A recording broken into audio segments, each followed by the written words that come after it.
National 2018.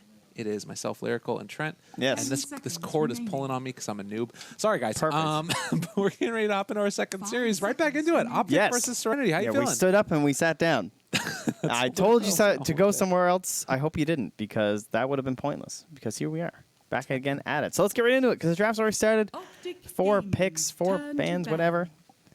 We got 5 bands done now. Okay, so who are we missing out on? Venge. Uh-oh, no. She's finally made her way into first band phase. That's not good for my predictions, but Enchantress, very expected to be banned out all the time. And then we got Weaver, Tiny, and Enigma. So first pick will be going to Team Serenity.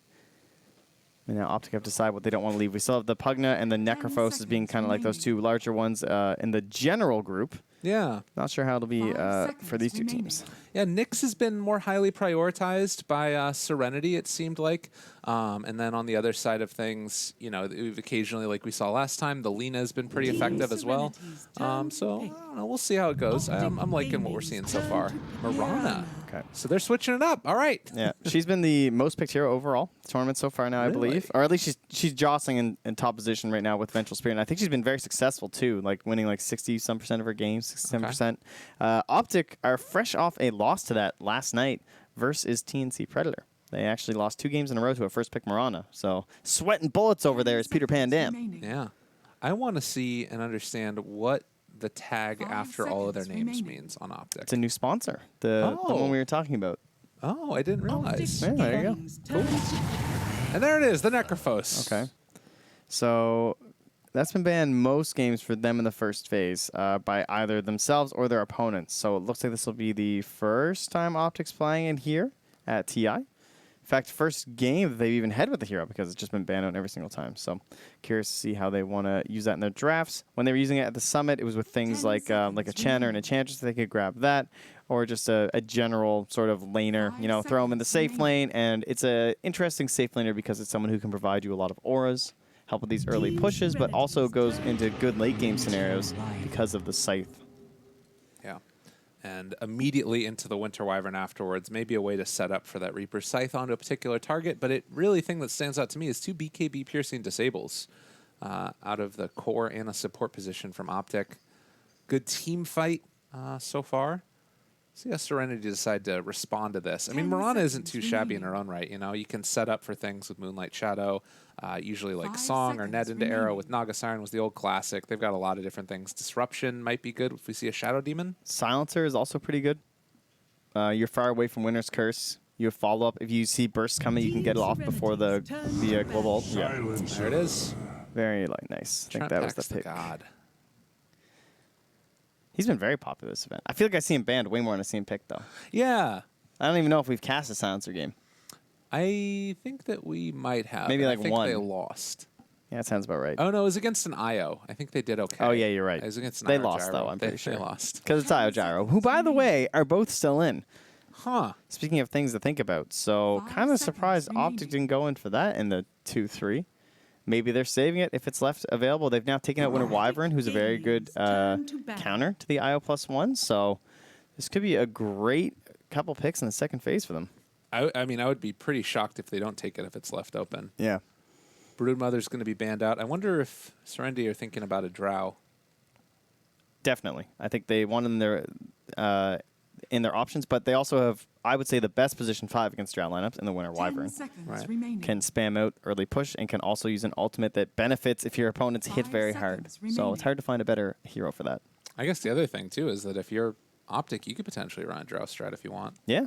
She's a hot commodity in this one. Yeah. That feels like the type of thing that PPD would do, too. Like, he sees, all right, you're going to ban out 2 Drow counters, and then we're going to pick it ourselves. Like, that's his style of drafting, I think, trying to find out what it is that the other team's trying to do. Optic, they also play Enigma, who we get to see. Oh, sorry, it's first phase banned, right. Taking heroes that go well with Winter Wyvern, but okay, there goes the Isle. So yeah, that definitely opens up the Drow here. See if Optic want to head on into it. The only thing about the Drow strat for them is that it's a little unique because Pycat, like, he does like to farm by himself, and he usually plays very safe, but I don't know, I don't really picture him as a Drow player. It's not something they've been using. It's something they've been banning a lot in the second phase, actually. Yeah. I mean, that is definitely one thing, is like the idea 5 of seconds playing something remaining. that a person is comfortable on. All right, I'm just going to say they don't pick Drow because they opened a game with Moran Avenge, and then they banned Drow themselves to then pick Bloodseeker. Okay. So I don't think they're Drow players. Yeah. Then again, they were against some pretty good Drow heroes in their own right, so curious. I'm What very was the interested. pick order on that, though? Did the other They team had the next pick. They had first pick. Okay, Yeah, they that's had crazy. first. All right, are they Drow players? No, Okay, well, they might be, though. I mean, Nature's Prophet. They could still be Drow players. that's true. Who's going to blink first? Who's going to pick Drow? All right, Nature's Prophet for them here. So they have used that already so far this tournament. In that game, it was played by Zai. So a little bit of the safe lane Zai playing with 3-3 on the Ursa. And Teamfight versus Teamfight now. Yeah. Couple sleepers here, Silence and Stomp.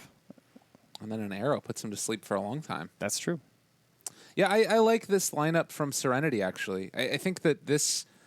I mean, obviously, you look at Necro, Winter Wyvern, it's hard to go wrong with those heroes. They feel like two of the sort of core 10 heroes of seconds this remaining. tournament from what we've seen. But this combination of, like, a lot of magical 5 damage comboed together seconds with the remaining. ET Aura, this feels strong to me. And it's like the basis for a very good draft, and you need a couple more pieces to throw together to make it work. Maybe something like a Faceless Void a little bit later on could be solid. I think we've seen that combination many times. Yeah, that actually looks pretty solid. The Optic heroes right now. Definitely a Pycat hero, but... I meant for Serenity. oh, sorry. Thought you were saying... yeah, I guess it goes both ways. Better for Serenity because the ET counters... they both have good counters to Faceless Void, sadly, I think, so we probably won't get him in this one. Yeah. What about Bloodseeker? How much spam do we have? Wyvern, a lot of spam. Necrophos, a lot of spam. Nature's Prophet, a lot of right clicks. I like Bloodseeker right here. I think they have very delayed stuns. They have unsecure stuns, like Stomp and everything. You can just run out of it and run back in. Bloodseeker. 100% Trent Pack's guarantee, Bloodseeker pick. It's like dash dancing. Yeah, exactly. You know. Now, I will say, okay, it looks like they picked Bloodseeker 2 games in a row this morning, and they lost them both. Ooh. So my guarantee might be a guaranteed loss, but it's a guarantee nonetheless. That was last night, though. Sorry, yes, you're right. Not this morning. Last night. Against TNC also. Yeah. Yeah, that was the one. I was looking at the scores and Optic down a little bit lower than I would have anticipated. I think part of the reason for that was when they first came in, they were going against, like, their first game was against VP. That was the only match they played that day. They got 0-2'd. And then that's like, you know, you just have to think about that loss for a full day, and then you get back into it. Like, I think their group stage has been a lot harder than people are giving them credit for. Yeah, they 2-0'd Newbie. They took 1-1 versus VGJ Storm to be one of the only teams to take one off them, and the guarantee fails. Where's my Bloodseeker? They Rough took stuff. forever on it, to be fair, but Yeah. so that's probably It's probably a geez. Pycat. Well, I feel like 3-3 is more of a Necro player than a Nature's Prophet player. And I feel like this could be a Pycat position 1 NP. 10 seconds remaining. And then they just like take Medusa or something as a last pick for CCNC. 5 Yeah, I'm seconds really not sure. remaining. They have a lot of flexibility here. It could be a Zai Earthshaker, could be a 3-3 Earthshaker. Optic Gaming. So keeping their options open and Serenity. We discussed Lena earlier being a hero for them, for a lot of teams in China, and she will come out once more. That was also, for us earlier, was Games versus Winter Wyvern. The Lena looked very good, of course, because you can't Cold Embrace. Not that that skill is very important for Winter Wyvern these days. It's by far the least impactful asset of the hero, but it's still there.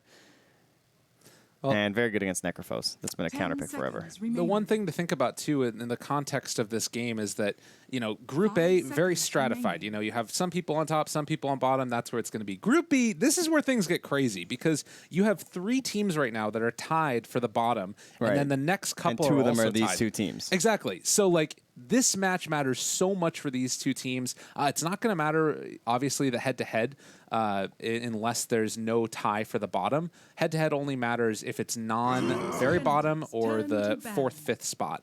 So, nonetheless, you want to take games off of these because it's basically a 2-game swing for you over them to make sure you're not bottom of the group. Right. Hey, look at you. They banned Faces Void. You were right on. Serenity possibly going for it. I thought Wyvern would be enough of a deterrent, but Optic are just saying, you know what? No thanks. Don't want to have to deal with the Purple Man. Yeah. I think we've been seeing Paparazzi played it earlier as well. 10 Yeah. seconds It remaining. didn't go so good in that game, but Vici played it too. 5 Yeah. seconds remaining.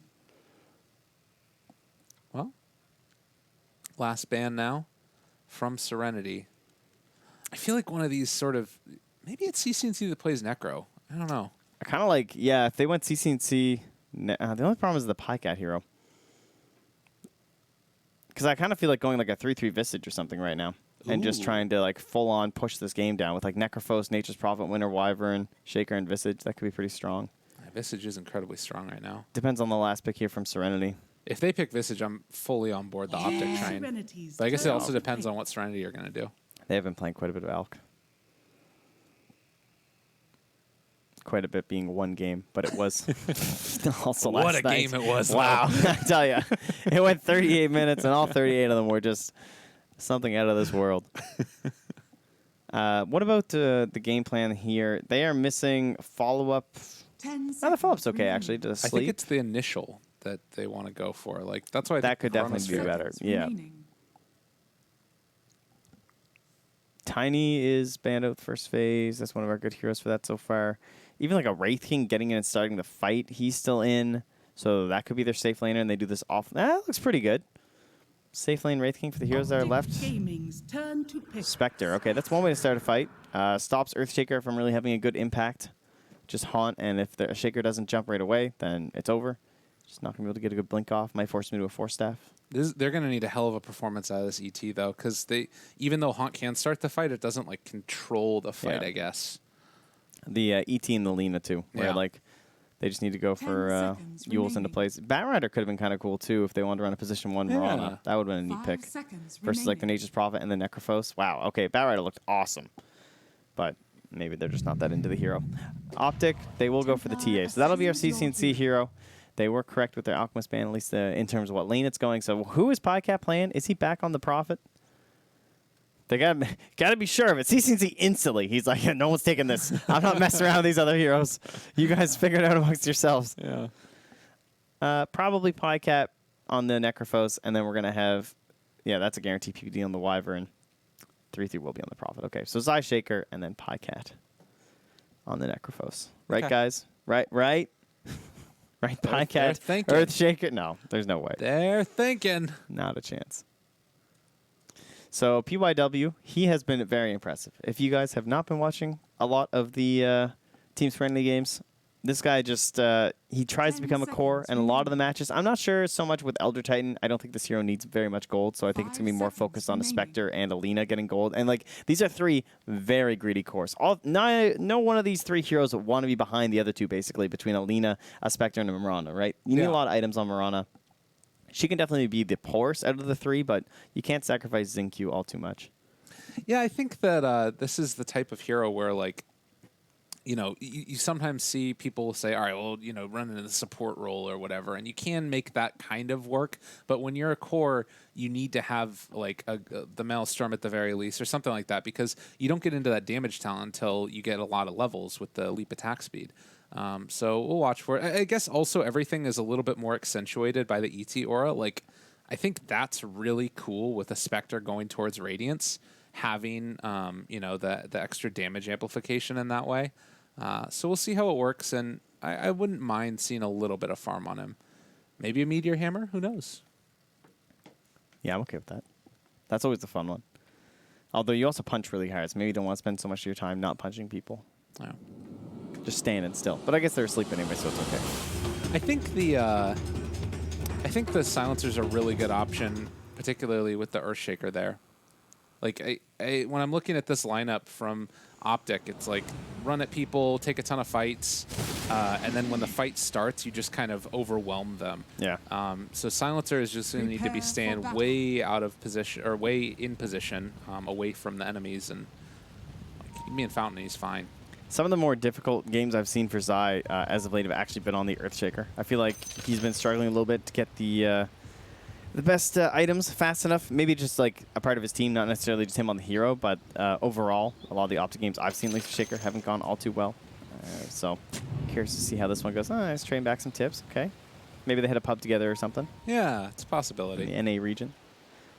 I think that's the thing that's so funny about all this is you know, watch a bunch of pubs, you see these players playing against each other, and then similar matches might end up facing off against each other a couple days later for millions of dollars.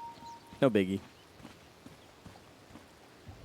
But I think, anyway, like these difficult games for Zion, the Shaker, this should be one of the hardest. I mean, this is incredibly difficult. Yeah. Haunt destroys you as Earthshaker. You just can't play the way you want to. Every Shaker just wants to let a fight develop and then blink and Echo Slam win the game for his team.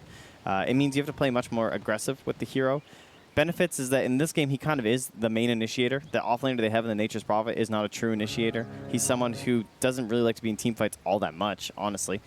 He likes to be split pushing and ratting and maybe just getting off a single disable like an Orchid or something. So they are going to have to play that style where a Shadow Blade and a Blink Dagger are going to be very important because enabled to be the initiator, you need more items on Earthshaker. And I think that it also comes down a lot to like that vision game that you're going to be playing, Nature's Prophet, the one that's going to be able to find that vision for the Earthshaker. We should also mention real quickly here as well the sort of early laning stage setup. PYW has this entire hard camp open to him, has not been blocked off yet. And we've seen one of the answers for the Elder Titan is to block that camp off, not allow him to get into the crazy amounts of damage. If he's able to get into this, it's some scary times potentially for Optic. As we get a little bit of an early fortification there. Whoops. Who hit it? Speak up. Definitely Radiant, whoever it was. That's very unfortunate because you really want that versus Lina. I know CCC loves those little games, right? Like he always tries to waste that extra bit of mana against that mid laner. Oh, 3-3, blocking in XCJ and going to get the punches. This is pretty nifty here. So the cool thing about this, too, is it's going to mean that their creep wave pushes under the tower, and now it's going to push out into the tier 1 tower of Optic. So fissure block the enemy's wave. Yeah, and this is going to be all of XCJ's tangos, too. Just want to revel in this a little bit. So they're still having a couple of audio issues. All right. But mid lane, CCC won't have the benefit of his little cheeky play. This matchup, pretty annoying for the old TA. It's not nearly as good as it used to be because now Lina can watch your refractions and more easily time her spells for it, and she gets all those right clicks going. But it's definitely not a incredibly terrible matchup for a TA in any sense, right? It's still one of those matchups you're fine going for, and you should get yourself into a good mid game for targeting Roche and creating kill opportunities. Yeah. They don't have very good heroes for roaming and stopping you from killing Ancients either. You know what I just noticed, too, in this top lane? ZZZ, he did not buy a Quelling Blade. He opted to bring in a lot of regen. That means he doesn't have one for this initial wave. So he has missed every CS underneath the tower so far. Yeah, that's not good. Some more hockey issues. Kale! Gem of True Sight will not work when carried by the courier or Lone Druid Spirit Bear. I didn't know about that, about the Lone Druid Spirit Bear. Oh, sad days. Huh. It doesn't work on illusions anymore. That was always a little bit broken. That was insanity. When Naga Siren actually was just the worst hero to play against Dota. I can't believe she's not in this tournament yet. That's unbelievable. The hero that carried this entire year of the DPC, won so many tournaments for so many teams. She's just gone. She'll make her appearance. She'll come back. Well, think about this too. Super Major, the last competitive, super high-level tournament, it was first phase banned in the grand finals over and over and over and over and over again. Yep, Naga every game.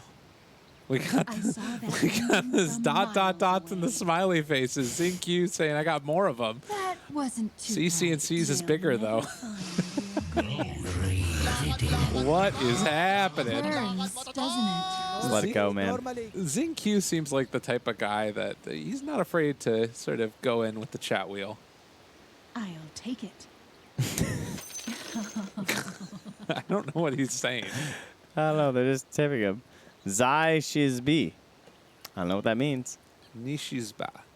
Podcat probably knows a little bit of Chinese, doesn't Oh, he probably does. Yeah. 666, the laugh. Ha, they know it. This is great. How long did he play on that team? I don't remember. It was the same time with 1437 and Brax, right? Okay. So I think it was like a year, I think. What Something a guy. like that. What a guy. Changed the man forever. A year in China at the age of, I think Brax was like 16 or something. Really? And he just goes to China and plays some Dota. Did like the government know about that? They have to like we don't talk about those things. Okay, fair enough. That's crazy. Oh my god. 16 years old in China. What was I doing? It was not the easiest money of his life. That was podcast. Yeah, that was Okay. just the trombone. I think In terms of our game plans here, what do we got? We have an Optic draft that wants to get online early with a Templar Assassin. You want to get yourself into the quick Blink Dagger, the Deso, start targeting down that Roche Pit, get yourself an Aegis, and close out a lot of these tier 1s and tier 2s using the power of your split push. You have a pretty good split pusher in the Nature's Prophet and the Winter Wyvern. TA2 can just instantly nuke waves. And so what does split push create? Well, hopefully it offers you opportunities for ganks. And that's what Earthshaker's going to be hunting for. The Scythe will be hunting for that too. And then kind of like slowly whittle down this Team Spirit draft, or Team Serenity draft. Man, I just can't stop it. That's fine. Keep saying Team Spirit. Team Serenity will try and get whittled down, try and push the back, try and deny out a lot of this area of the map to farm. Those are their goals. Is it going to happen? Spectre looks to be in a pretty weak lane. Silencer, I think, is a very weak laner when you're on the defensive, right? It's kind of reminiscent of someone like Disruptor, where if you have a pretty strong carry and the enemy laners are kind of weak, you can just like keep spamming your Qs, Disruptor, and life feels good, and you're punching people and spamming them. They try and run away from you. You just glimpse them on back and kill them, that kind of stuff. When it's the other way, though, Disruptor looks so weak because you have no defensive options, right? It's only when you're like able to be aggressive that you look strong. Silencer's the exact same way. You're going to be trying to cast these curses or something. It's just, I mean, Arcane Curse is not that scary. You have to like perfectly hit it onto 2 heroes, but he's going to be zoned back by these treants that he can't even get into these sweet spots every single time to cast it. And I envision him just being bullied to death in this lane. And Spectre are going to be suffering because of it. I mean, yeah, Nature's Prophet is just one of those heroes, and I talk about it a lot because, you know, it's really relevant in all of these lanes. Look at these treants, 36 damage apiece. Yeah, they're Stout gross. Shield, there's no Stout Shield on this hero. You look at how much it blocks, 18 damage for the melee heroes. This is something where you're going to be able to, you know, sort of survive in the lane. You're still taking damage from the treants, not too bad. You're taking every single bit of the damage coming in from these ones, and he's got 3 armor, which is decent, but he's going to be taking the punches. Yeah, they have a Blightstone too, so the Blightstone's just going to take him down to 1 armor against all these treants, and he'll be very upset.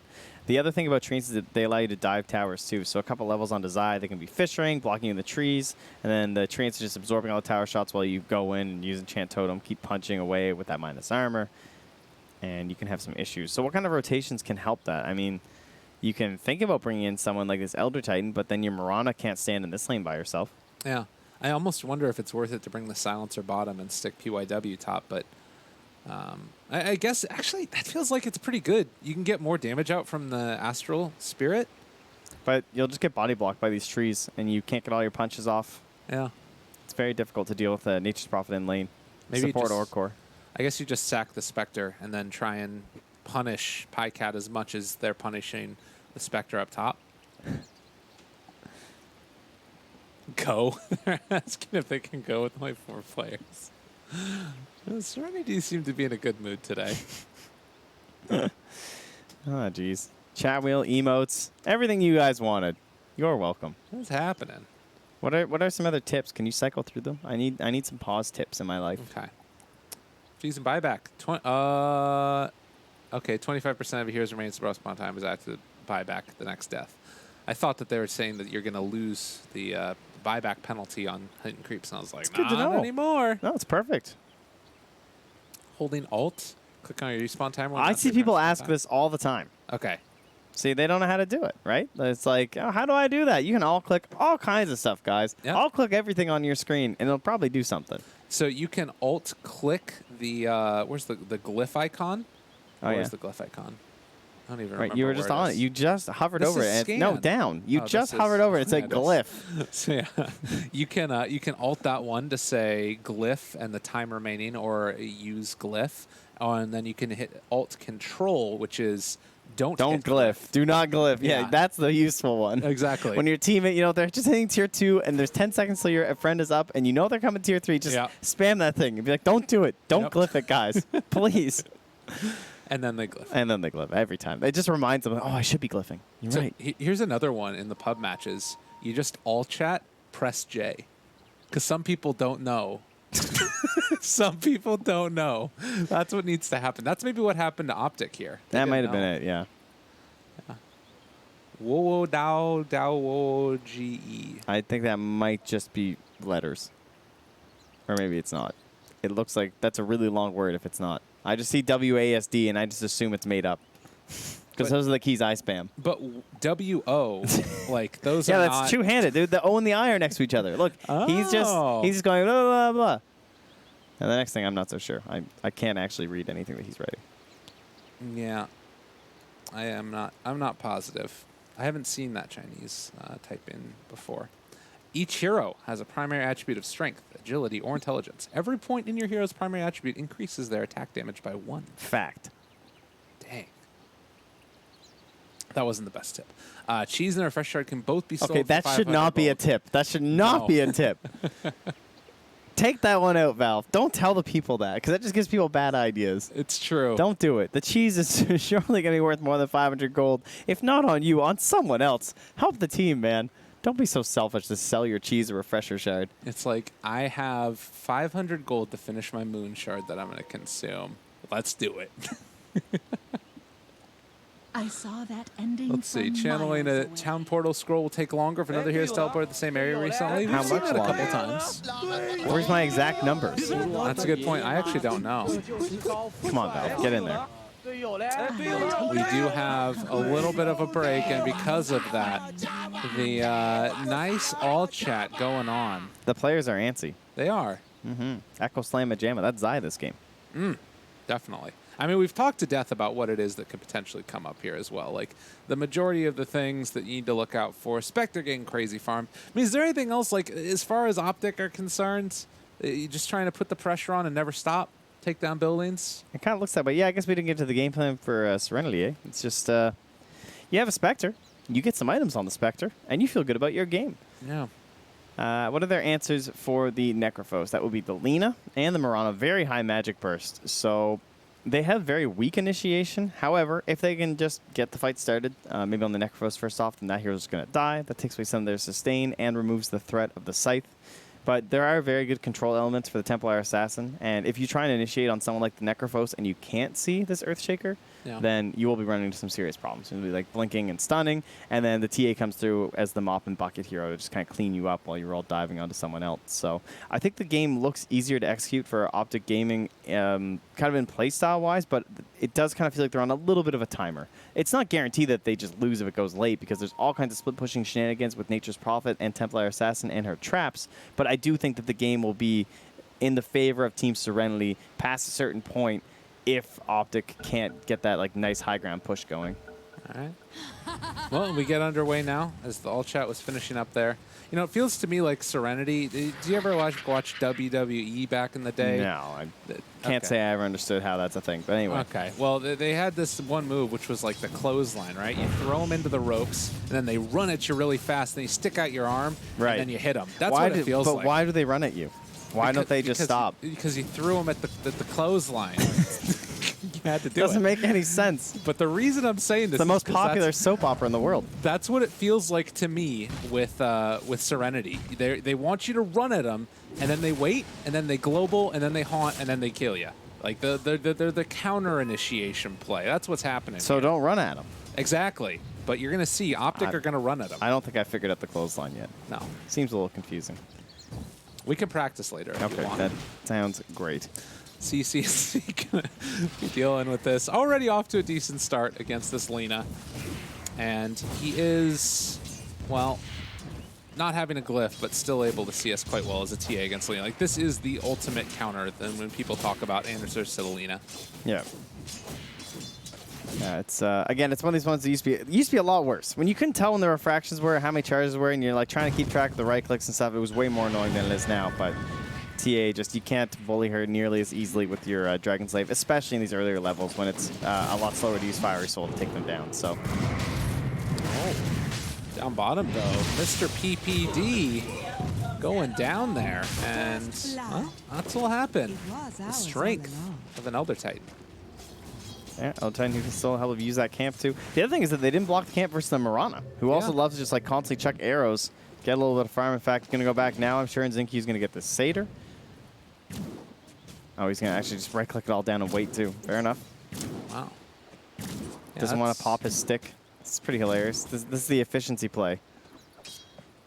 Save your stick when you go back, arrow that creep, and head on home. He was playing that really close. He did the math. That's great. Okay. So now at this point, the wave is pushed all the way into the tower for the... Oh, well, you're down the bottom lane, I see. POW going to be okay, is he? Yeah, he's fine. Okay. So it pushed all the way down to the tower on that bottom lane. Top lane. And so on that top lane, oh, goodness gracious. I'm top down. Anyway, Zayed's playing like over in this area with the Observer Ward, but he's having a hard time. Like, they kind of are on that aggressive that you wanted, right? Like, they have the lane pushing ahead of them because they're using the Arcane Curse to actually just shove the wave and just keep spamming on top of these creeps, which is a pretty good strat. Oh, they've locked in ZZ, though. No. Oh, they didn't? Are you serious? There's a little path in there. Oh, my goodness. ZZ's been going to the gym. Bushwhacking. He's through there. But, I mean, you look at the laning stage in the CS across the board, and it's looking pretty freaking good right now for Optic. The one sort of thing that's a little bit counterintuitive is that PYW has gotten a lot of these last hits as well. As the arrow is going to go out, they managed to find themselves again the Winter Wyvern. PPD getting abused in this laning stage. Yeah, getting caught there. Going for some pulls and Pycat trying to counter there. Arrow again. They have it. Yeah, it's going to be a good shot here because he's going to know what's coming. And he's forced to walk on by. Oh, they don't have Star Force. Star Force is not that big deal. Oh! I mean, they're thinking about it, looking for the stomp. They have the arrow now. They wait it and time it out perfectly. Serenity hitting into Optic. ZQ on a killing spree at 4 minutes. They're absolutely destroying this bottom lane. I mean, all the pressure is still on top as ZZ takes another Fisher. And this is the important lane for Team Serenity, but you don't want to just completely throw away bottom. Yeah. And the other thing to keep in mind is CCNC has completely bullied Lina out of lane. Like, ZYD had to go back to lane, back to base. Does have a bottle completed, but yeah, this is a tough time there as well. So they need to be doing this bottom. These early Lina picks, definitely going to feel the wrath of NA Dota in terms of like, how often the Templar Assassin gets picked up. Like, it's just such a common hero, right? Yeah. I don't know if maybe she's not as common in China because I haven't seen a lot of counters happening there with the hero, but Europe and NA very into TA lately. Yeah, definitely. They also take down that Sentry Ward as level 6 is up for TA, while ZYD is just level 5. He did get a fresh Observer Ward that CCC had placed down, though. XCJ able to steal away one of the runes. That's Serenity. Picking up 2, I believe. And Silencer, pummeled, is actually in some trouble here as they do have another Enchant Totem. And just going to chase it down. Oh, It's a bit too slow. Oh, but the clarity. He's still going. he's looking for it, wants to find it. XCJ just going to TP away, but the Enchant Totem is there. And Oh, but it might work. no, it could not happen. He was almost a genius. That last right click would have been very close. Yeah. I think if he just walks into Roche there, right? I don't think the first bash would have been enough damage. Okay. I think that was his concern. That he wanted to force the stun to do some damage, and then he goes for the deny to Roche. Got it. Well, bottom lane, Pycat been left alone now and just about to hit level 5, while you also have similar story for XinQ. Yeah. So even though they got the kills down here, the last hit's still going so much more in the favor of the rating, and we all know how little kills are worth in comparison these days. Hopefully PVD won't get caught by any more arrows, and his life will be a little bit better. And they have also blocked off that camp, so that's not being abused anymore for the past quite a while, it looks like. UAW now getting ran at. He's just going to take this creep wave back, and looks like he's going to try and connect it up with the other one that XinQ has. That's why Wyvern's so strong, though. I mean, that was just Arctic Burn, and he loses half his HP. And I mean, you do have Tranquils on this ET, but it takes a while for it to kick back in. And top lane, like, your Silencer's level 2 at almost 7 minutes in. This has been a terrible time for Serenity up here, and it doesn't feel like it's going to get that much easier. Mid lane, they are trying to set up now onto ZYD, and with the rotation in from Zai, they will kill him off. Nice. CCNC picking up the kill, and can they find something in return as 3-3 is here? He's just going to taunt his way out of there as he TPs home. Dire's middle tower is under attack. Dangerous taunt on that one. He's going, oh, Fabo going right back in. Just faking out his little TP here, and now he'll come through. Gets the Sprout onto the Silencer with that very deep ward in behind. The punches. I mean, well, actually, he doesn't have a TP now, but there's no Desolate on the Spectre. This is a really nice ward up there. Like, it's so far where everyone always sentries down around here that it's unlikely it'll hit. That one's really cool. This Fisher. The same type of vision. Oh, okay. They can't go for the Spectre. Should you just use her dagger, though? Yeah, there'll be a bit of a window. Especially but the wave. 40 or 30 mana away. They're thinking about it. He's still a good bit of mana away from this. And the fissure block is there. He doesn't have a way out right now, and they're instead going to go for XCJ first. And now ZZZ found. They've got the vision. He tries to salve up, but he does manage to get that mana and now back out of there. But they know he doesn't have a TP. He gets over to the high ground. Yeah, he's got Quelling Blade, so it'll be all right. Nicely done. Although, yeah, they're going to come back out again with the silencer, and he brings them a salve. Well, as expected, things don't look too great for Spectre. Yeah. Lina is recovering in the jungle, as most mids have to do versus the Templar Assassin, but someone else abuses the jungle. It's Templar Assassin herself, as she has a trap already over on her own Ancient, so he'll have one stack over to the right going after this minute, and he can go do the one on his left himself if he would like. Oh, they missed the timing on the stack, and they thought that there was a ward there, but there is not. Ah, how unfortunate. Oh, wait, am I crazy? Wrong stand. Wrong one. Don't worry. Okay. I was looking at the Dire team. Got you. Well, CCC, he sets off his trap, goes for the pull, and now he'll get himself some Ancient Gold. And another ulti that's going to hit Spectre for a lot. Just barely has the damage and actually just decided to turn around and fight into this. They're crazy. ZZZ looking to kill off the Urshik with Xingqiu rotating in, and they managed to take down Zai. Can they get any more? Has a lead available. Jumps away. Xingqiu. Very smart play from ZZ to turn like that, because he knew there was no more damage because the way that the Nature's Prophet was running and the fact that the TP coming through from the Mirana, and then Lina rotates bottom, and the counter comes into play. Look at this, though. ZZZ gets caught out. 3-3, knew the path. That ward, too. So good. Has done so much work back here. They're definitely going to Sentry. I wouldn't be too surprised if they missed it, though.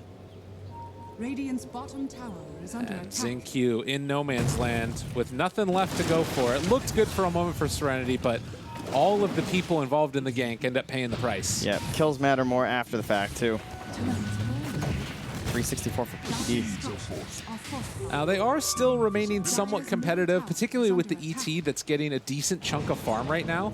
That's something else that they need to keep in mind, is that this is going to be a slightly farmed Elder Titan as this game goes on. I don't know. I don't really think it's a farmed Elder Titan. I think it's just a poor Spectre. That's the reason fair. they look close. That's fair. Oh, Zion behind again. Another Fisher here. They have Han available, but absolutely everybody is here next to ZZZ. And rotation coming from the ET.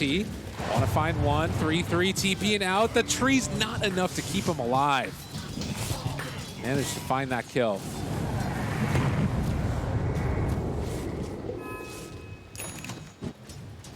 Wow, we have a Mirana from Xingqiu is actually the top of the charts, even above the Templar Assassin, just because of these kills, 4-1-1. Ooh, and ZYD almost going down there. The trap and everything else being thrown out. Yeah, there's another one. 3-3 just pinged it. Yeah. 11 minutes in, 6-6, and in spite of the heavy CS lead, it is still relatively even in terms of net worth. The big difference is going to be the experience earned, where Optic are nursing about a 3,000 gold lead and a quick kill. The silencer just can't do anything. Yeah, he's stuck. They didn't even sight them. Like, Oh no. and this tower will be getting pushed down, as well as the one in the mid lane. PPD with the Winner's Curse, very scary at the moment. Will find Xingqiu, or rather Xingqiu will find him. Puts down a ward right in his face. Bold play. Yeah. And has no Arctic Burn here. And we'll have to waddle to his death and waste a couple range drop charges. Bottom lane, they did manage to take down that tower. PYW moved in but couldn't stop it. He will still get a good bit of farm here and is beginning to, continue to get himself towards those items. Looks like he wants to go for a Yule Scepter first. That makes sense, because we talked about he has to be kind of the initiator. Their initiation is going to be like double Yules from Lina and Elder Titan, which is not really ideal, but Lina does have a Haste Rune and very close to the Yule Scepter, so just wants to farm up a couple camps, get that Yule Scepter, and go hunting for the Necrophos once more. Possibly the TA, but Necrophos is relatively the same in terms of net worth. You'd love to slow down the momentum ball of the TA, but she's so much harder to kill. And they will come back and finish what they started here with this tower in the mid lane, still threatening the Winter's Curse. And they scan, they realize that PYW is over here. He can go for a quick little combo there, looking for the stomp, the fissure, not quite in time. PYW looking for their opening now as well. They drop down the global silence. They don't have an answer yet, but the refraction, it was there, and they did not break through it to hit the Laguna Blade onto TA. That would have been such a big kill. Yeah, PBD will just hold them back there too with the winner's curse. They go back towards the tower, but wisely PYW will hit the deny. And at least they will take that away from the side of Optic, try and slow this lead. For now, it's still under a 1K lead, which is pretty surprising when you look at just how stacked the top of that chart is for the side of Optic. I guess it's because this Marauder does have a full 500 gold lead ahead of any of her opponents. Oh. And well, this is with towers being taken too. Like 3-3 just keeps the pressure on. This tier 1 likely to fall, and there's not a whole lot they can do about it. And Serenity really aren't getting anything in exchange, except for maybe some ward vision down, and now ZZZ getting ran at. Just a couple quick shots, and the damage over time, an Echo Slam. Yeah, don't let them get to the trees. Point. You never know when a sleep stomp's going to come out or something. Just guarantee it. First echoes are so hard to hit anyway, and it's going to cost them here. Arrow. Nice play. So they pick up CC and looking for Zai. This would be a good kill for them if they can make it happen. They do still have one more leap as well as phase boot. XinQ thought about it, but they're going to instead fight top. Yeah, he's got another pullback there. He does have his Maelstrom too. But 3-3, doing his thing again, going for the Orchid this game. Good choice. Only downside is that there's going to be a couple of Yules being built up here, but you are going to want an eventual Bloodthorn for single target focus on the Spectre anyway, so it doesn't hurt to get the Orchid early. I wouldn't mind seeing the drums being picked up first, or maybe even like drums mech or something, just because I feel like they're going to be playing a 5-man style game. But he can also make the argument that he wants to get the Orchid then into the Shadow Blade, and it'll be his job to focus down XCJ on the Silencer in every single fight. Right. And that's something that, you know, if you can stop that global silence, this hero is really adding just nothing to the game, the Silencer. So, very high priority, I'm sure. And he should never really be in a terrible They're position. smoking up here, but PBD, he's leading the charge. And they have global available. Looking for the opening right now. Do they decide to drop it as CC&C PPD? They go in, they get the Winter's Curse. No, they got the sleep. It's on all of them. Great combination comes out. The global on top with the blink away. CC&C able to escape for the moment. XinQ still looking for the chase here. He's Can pinging. they kill him off? They're bringing in the trees. They're bringing in 3-3. And Serenity have to give up chase. Absolutely brutal fight there for Optic. It looked like it was going to be an okay chance at a turnaround, but they just got slept up there. Good play by PYW to stop the counter initiation play from the Winter Wyvern. And XCJ on the Silencer to hold that global for so long. Yeah. Like, he knew that they were going to be able to find the sleep, I guess, and then didn't end up going for that before the counterplay could come. Top lane, Zai. Playing it a bit risky here. We'd love to get some time on this wave, but XinQ is just all over the place, and he can't do anything with Marauder nearby. Yeah. There's a little bit of a scuffle going on towards the mid lane. Also down bottom, they've been able to find themselves the Spectre. He has Han available, going to try and juke his way out of there. Do they know it? The jump away, ZZZ barely left alive. He does end up denied to neutrals. What a player. It just turned daytime, which gave him the damage, and now PPD trying to get away. That Winter's Curse doing a good bit there. Can they take down PYW? The fissure, the damage. That goes slam. Zai kills him off. Triple for the man. That was the best blinkless Echo Slam I think you're ever going to see. That was a really bold play. This is Team Serenity in a nutshell. These guys are crazy. Like, doing a haunt like that to try and deny yourself to a neutral. And it's not even worth your haunt. I don't know. But he goes down first, and then they start collapsing on PBD, and we're like, ha ha ha, we are geniuses. PBD throws a smoke out there, maybe a little fat finger on that one, and then Zai just walks on up. Come on in. Bring it to me. Come on. Boom. Oh, the extra damage there, just so freaking good. And I don't know if they would have gotten that deny if it didn't just turn daytime. Yeah, to aggro them and everything. Because he wouldn't have been able to get the right click off. PYW does have his combo out if he wants to go for it. CC&C gets the blink away, though. 2,000 gold lead for Optic. In spite of that huge turnaround in kills, it is still Optic just a little bit ahead of Serenity. I think the scary thing is that now Zai is starting to get farmed, and he's only 700 gold away from his blink. ZYD, they see him. They know he's here at the very least. They don't have detection, but Zai just needs one of these spots. This is one of the most frustrating parts about playing as with an Nature's Prophet on your team as a support player. It is so hard to play for, because Nature's Prophets always want to be pressuring every single lane, which means there's never a lane that's kind of like sucked into your safe part of the map. So like in most lineups, there's just this wave that sits at this bottom tower and hits into it for a little bit down bottom, and that's where the position 4 goes. When you need this desperation item like a Blink Dagger, you come down here and you farm it up. When you're playing with Nature's Prophet, that wave is just always up in some stupid spot that you can't go because you're a position 4 player, so you got to jungle. Yeah. You got to hit some wolves. And then the Nature's Prophet comes and Yeah, takes he your other kills camp it. too.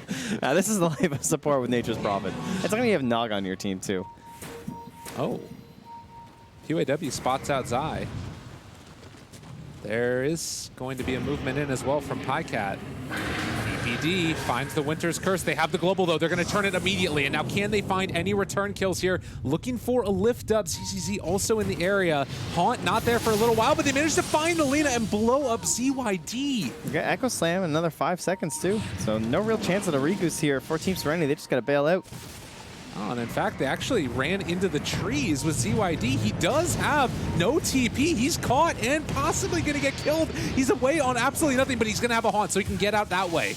They've lost the Winter Wyvern and now stuck over in the trees. Are they going to go down? Optic, Zai caught. He's so close to his Blink Dagger, but it's not going to happen. And Pycat also slept. They've got vision. ZYD going to find him.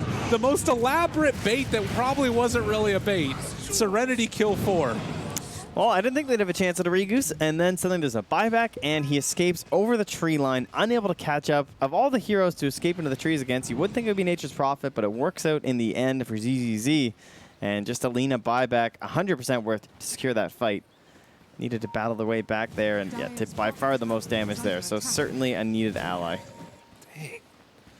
We're at about that 20-minute mark, and it's just been a bloodbath so far. 26 kills, 19.5 minutes. And Serenity have been keeping right on par with Optic here. As it is a Dragonlance Maelstrom done for XingQ. He's had himself a very good game. 8, 2, and 4 so far. Yeah, just a really nice build for some general tank ability and all of this brawling that's been happening. Involved in 12 of the 14.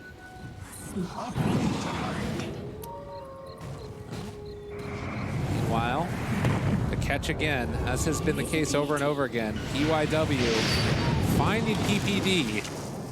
And then the TP away. What? No fissure. Oh, wow. Must have been jungling. Yeah, he wanted to get that Blink Dagger. Yeah. And he's about to get it now, but again... Nature's Prophet doesn't take this wave. See how close? Jeez. Zero, I tell you. Oh, maybe now. The Blink Dagger reveal. He didn't have it a second ago, but now he does. And they've got the Orchid, the catch. The Yules, though, the runaway inside the trees. Still fine for the moment with the burn and the right click. 3-3 picks it up. What a timing. Nice blink away there by CCNC, but only just outside of the range, so that way they can turn it onto PYW. Not quite enough damage, he's but trying. with the Heartstopper aura. Oh, the stick charge. That was almost enough. That was a good attempt. They had to go for the ulti that early because it keeps people visible during it too. So they didn't want him to fade away with the Moonlight Shadow. Yeah, it was a really cool blink by CCNC where he was just outside of the range so we could catch up to him again. Oh, now into the Roche Pit though, so this will be quite fine for Optic, even though they don't necessarily get the kills they might have wanted. Lina being dead, ET being zoned all the way back means they can't fight at the pit, as ET is certainly the key to that. Even with Haunt being up, no real chance at a play here. And a bit too fast. Even without a Deso, this is a really nice call from Optic, because most teams wouldn't do this until the Deso was done. And it's actually the gold from that gives them Deso. Wow. Very cool stuff. And they're going to try and set up down bottom where they have found the Spectre, and with that Orchid, this is the danger. Wow. Kill on the Lina without the dunk as the blink reveals, and now you get to take down the Spectre with the dunk. Very good game so far from Zai. Doing exactly what he needs to. And huge showing right after getting the blink there. Now they're going to run into PYW. And the question is, will they be bringing 3-3 to join, or no, they're just going to retreat. But ZYD doesn't even feel comfortable going after this Wyvern. He's under a ward right now. This guy's got to die. Yeah, they got him caught. There's going to be the Laguna Blade expended for that one. What a pump. Thought for a second that ZYD might run into this Sentry Ward that's laid down, but not quite within vision there. The CCNC farms out the enemy jungle. Blink, Deso, and the Aegis. He's having a good old time here. There. Although, yeah, he needs to get out. They're all running after him. And the TP out of there. That ward, usually reserved for Tinkers, but it's been a big help in these team fights for Team Serenity. Yes, it was much needed in that engagement. It was a good call by the support players to drop that down there. Still only a 2,000 gold lead. It feels like it's kind of anybody's game. Is there any side that you feel like is maybe more pressured to make a move at this point? I feel better about the OG game plan. I think everything's coming together with what they need. I think Zai's been playing out of his mind, considering the circumstances. He's been doing exactly what he has to do, full-on initiation. Can't really wait too much on the fights. Other than, like, he had to waddle into that one for the Echo Slam, but he'll play a little bit differently now. So I think I believe that they're going to get this game with this general strategy of, like, you know, finding that timing. And looks like this is be another one down. Good dust. And that should secure the tier 2. And even though it's not very much gold, he still needs 130 to get buyback. Otherwise, they might have been willing to take this fight with a buyback global, just based off the way Serenity has played the past couple engagements. Yeah, 100%. And they're going to start chipping away here. So PBD has the hardest job in this fight because he has no mobility items, no Glimmer Cape or anything. So if he's scouted out, they can't see him yet. They don't know, and now he's going to reveal himself. He goes right in. All right, there's the Winter's Curse, but the turnaround could be there from PYW. They also have Haunt available if they want to get it. Lina dead immediately. Does not have buyback. 50 seconds on the sideline. 3-3 is going to fall, and the Echo Slam for the turnaround. They take them both down. PYW lifted up and probably will die as he lands back on the ground. Global comes far too late, and that's 3 dead for Team Serenity. They only lost one more as beautiful. XCJ goes down as well. They have the urn. Is it going to be enough? He doesn't actually have the mana for Refraction. Oh, it's the Aegis down, and not quite able to time that arrow with the Aegis coming back. Jeez, the timing there. To somehow get that blink off from Zion, get the dunk. And I love what PBD did because he just can't do anything. If the haunt happens, if he's scouted out, he can't move. He just went for the initiation. Yeah, why not? Stepped right in there. There's no stomp available. There's a lot of damage on the Zinq. Fuel Scepter lift up, trying to get a stomp in their face. Not happening. And Optic again, sieging the high ground. They do have the respawns coming up now for all their cores, and actually going to TP out to try and take this fight. It was a good delay from the side of Team Serenity. They didn't really get enough of that. Zai realizing it, but went a bit too far, and they will kill off the Lina. It's the Yule Scepter lift up. 3-3 shows up as well to run away. The Stomp's not going to keep him alive and immediately dies again. Okay, that's worth. It was a bold play going for the dust, and he thought he was going to wrap like that because he saw him TP with the ward, and then he thought he would wrap into the trees coming in, so he just went for the straight dust stun, but he was a bit further away going for the room. PPD trying to stay alive, and again, the Winter's Curse. They force back the Spectre and the Mirana to battle each other. Another stomp possibly, not going to be there in time. Moonlight out and reset. Well, a flurry of action, and suddenly it's 4,000 gold lead for Optic. Yeah, but they didn't get the tier 3, so Team Serenity will begrudgingly accept that it wasn't all that bad. And start pressuring themselves down bottom. Someone needs to snag those boundary runes up top. Feels like there's a sort of momentum to this game, like cascading forward and just everybody running at each other a little bit. Yeah. It's kind of chaotic. It's very like flip of the switch sort of fights where it's very unusual to see a Winter Wyvern just fly over the cliff like that and ult somebody, but if you don't want Zai doing that in these engagements, that's pretty much the only thing that PBD can do in these fights because he just doesn't have that secondary option. It's so hard for him to live for longer than like 8 seconds in a team fight. And so how's he going to find a perfect Winter's Curse in those situations? Just start it literally onto one, yeah, and then you have the follow-up afterwards. I mean, that's the other thing, too, and the problem with this Lina, I think, is that it's so integral to the damage they're dealing right now. Like, Spectre really isn't doing all that much in these fights. The Manta build is great for, like, single target if they're alone, but oftentimes in the 5v5, it's just not happening. So take out the Lina. A lot of these Manta Spectres today. Yeah. I guess it's the new cool stuff. Bit of a pause here. Yeah. I'm kind of curious to see if it's something that continues. We saw the Blade Mail first into Manta the other day by Ramses. They ended up losing that game, and I don't know. I don't normally think about Manta as like that great item to go into stuff, but I guess it does get you out of a lot of situations. Zai down bottom. Okay, Zinky's not going to press forward. He was eyeing him. He might want to go for this tower. Yeah, Zai's definitely prepping here. Time to go. Does he have enough to deal it? Let's let Orchid. Oh, he's just hitting the hard camp. No, he needs another creep wave first before he goes. Yeah, no, I think he was just hoping the Mirana would be there. At it. So 20 to 19, still very even. Oh, this bait might eventually work here. GGZ, he sees a creep wave. He says, I'm a poor Spectre. I just want some gold. No one's here, right? Send out one Manta illusion. Oh, that will be so dirty. Oh God, he's gonna show. All right, but he needs the Nature's Prophet too. Where's he at? Where's he at? Oh, he knows. He knows. He's thinking about it. He's like, where's the Surge Shaker at? Oh, he's not finding him though. He's looking everywhere. He's like, is this guy still here? I don't know. I don't feel too good about this. You can tell. Oh, is he gonna do it? Just send one. Just both. That was one. Do you think Zai goes on that if it's just one? I don't know. Maybe not. He would watch to see the damage first. Yeah. Because they still have to TP in first, right? So. Yeah. Well, the battle is brewing in the top lane where CCNC is going to be the one that hits a creep wave here. The scary part is that everybody else on Team Serenity are waiting to the side. They can't chain send them, though. It's like virtually impossible to BKB. And their sleeps and stuff, it would have to be perfectly placed. Yeah, like a sleep into arrow, but even that, like it's the lack of the hard initiator.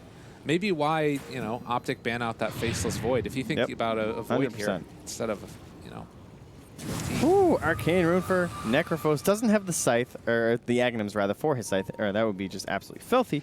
However, still a very nice one there. I'll give him the 80-second cooldown. 28 minutes. They have been up here for a long time.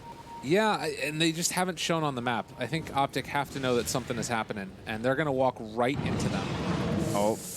Do they see it? He's farming a camp. You can't afford to have Lina be the first one found, and Pycat is there. They jump in the haunt. They get all the vision in the world, looking for the stomp, but there's going to be the cold embrace, or rather the Winter's Curse, and they're taking down Lina, going to kill her off. There's the Reaper Sight that follows it up. Oh, God, Optic in so much trouble as they have turned it back around onto them now. No, Spectre tried to focus the Earthshaker, but it's No, not there enough. it is. Zai turns it around again. ZZZ, he's going to get caught. He's going to get killed. That's 3 dead. Yeah. I thought for a second there that with PYW showing up in a buyback, it might have worked, but XCJ, he's dead as well.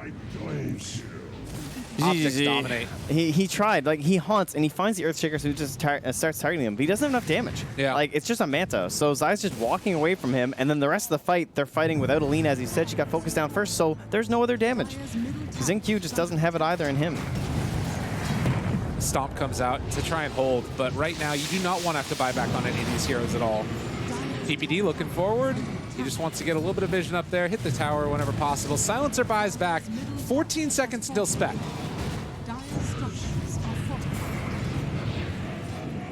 But slow gains here for Optic. They'll take the shrines. Seeds of fortune. Yes. And then we're looking at the next rush in 1:55. And they can just take down shrines as well. It's crazy. Every time Serenity lose a fight, they're like, let's go back in at them. And it is going to be Roche, like you said, a little ways away. Long respawn time on that one. Just 2 heroes farming right next to each other without knowing. Spectre and Necrophos. Actually, they'll see the Necrophos now. I'll see the Spectre, too. PPD. He has Winter's Curse again. Oh. He's got an Invis rune. They got hit by the ulti.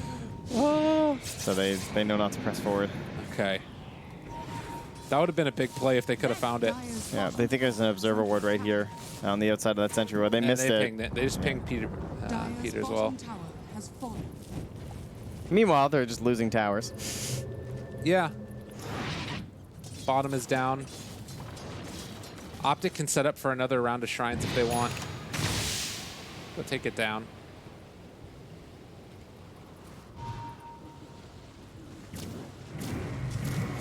Yeah, feeling good about Optic's chances, but they need more damage on the Spectre. Maybe after the Diffusal Blade, then the Illusions will be doing enough that it'll be worth it for GG to just focus down the Earthshaker, but right now it's just way too much of their team being pulled away. And we've seen this a couple times now today. The 10 armor, Nature's Prophets, they've been going for it over the 4 Treant summoned, even when they don't have split pushing items like a Maelstrom or something.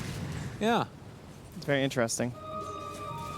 I mean, I guess it's talking about like relative value, and if it helps you stay alive one time, why not? I guess plus armor against nature or Elder Titan is also really effective. Since Definitely. you get all of your base just taken out of there. I will say, Spectre, 2 big items. If you get a third, this game starts to look better for Serenity, but that's kind of, again, predicated upon Optic just doing nothing for the next while. Like, I think if this game just stalls out and Serenity are able to get into that third item for spec, things might start to look different, but she is just so far behind these other cores. Lena's had a pretty big talent here too, though, with the Fiery Soul stack one. But they're looking just for this next Roche here, and this would be the Cheese and the Aegis. Probably both for CC&C, honestly. And then we're going to have that 9-second BKB. So massive fight for Serenity, and Peter's going to find him. Oh my god, the Winter's Curse turnaround, and again it's on to Lena. How many times have they found this hero? The jump forward, though, the Echo Slam to follow it, Eul Scepter, and the BKB. Far too late, CCC also late. And can they kill these heroes off? I don't think so. They buy back on the Winter Wyvern, they're going to kill off ZQ. It's all over. This is destruction. Peter Pandam finds them all lurking nearby. Nice little play by the Winter Wyvern, just flying over those trees oh so innocently. And then complete utter destruction.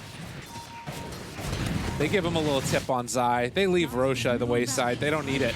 Time to hit buildings. Call for tier 4s even. It was very difficult to hit that Echo Slam, so clearly he deserves all of the tips there. I mean, Peter, what did that guy even do?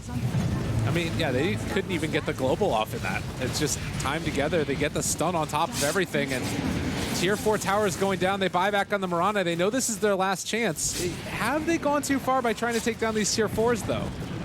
No, I think this was definitely the right play. Screw Roche, you know, go get yourself a Rax, go tier 4s. I don't think they could have gone that set of Rax anyway. It's tier 2's top, they would have to go bottom, then you're in a really awkward spot down there. He has a Winter's Curse again. Oh, that's oh no, the global. They try and save him. BKB immediately popped afterwards. ZZZ is going to get ran down, killed off as well. XinQ trying to make something happen, blocked off by the double trees. He does have a leap, but he wants to fight. Seeing if he can make it happen. He's chasing down the Winter Wyvern and does find that kill, but eventually Mirana will fall. PYW, the last left alive for Serenity, and GG is called. Optic, take care of him. All right, game number 1 will go their way. Dire's top tower is under Pretty interesting strategy coming up from both sides. I think Optic, it was a little bit risky in the sense of just like, you know, you're kind of on a timer and if things don't go well, maybe it can have some issues for you. But overall, I think Optic, they're very used to this kind of thing. You know, this is their strat. So not too shocked they were able to follow through with it. Totally. And again, you think about who it was that Optic played in those first couple of days. You've got VP. I can't remember who all else it was. VGJ Storm was another one of theirs, which is sort of that like intra-regional matchup, which can get things a little bit crazy. I don't think that they had a good way to start the tournament, mainly, not mainly, but somewhat because of the matchups that they had. And that's something that if you're not careful, it can sort of snowball, right? Yep. You lose one or two. This tournament is so much about momentum. And then all of a sudden you find yourself down really far in the group stages. Things can look rough. But a great win for them here, putting them back on the map. We do still have another game to be played in the series. What do you think Serenity needs to change? I don't know. That looked pretty good for them. The initiation, I think, identified, and it did look like a real problem. It was just hard for them to start fights on their own terms whatsoever. Like, the best fight they had, it was very serendipitous that it was this just Winter Wyvern stacked on top of another hero, and the other time was right there, and I was like, oh, good, they didn't get a curse off. And then after that, PBD just didn't get caught like that again. Yeah. Had a very good game considering the start, where he was just, you know, getting picked on a lot in the laning phase. So, maybe get a hero that benefits more from itemization from PYW, like the way that he plays his Earthshaker with the early blink, or maybe like the Tiny when he was playing with the early blink. Those kind of heroes, that's what I would look for. But So more weird stuff. AKA initiate. Yeah, a little bit. I think the weird stuff's pretty important for this team because that's their wild card factor. So. All right. Well, ladies and gentlemen, we'll be back with a little bit. We will be back in a little bit. That's how words form together. Yes. For Optic versus Serenity Game 2. We'll see you guys in a bit.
Ladies and gentlemen, hello and welcome back to the International 2018. We're in the group stages still, hopping into our game number 2 of Optic versus Serenity.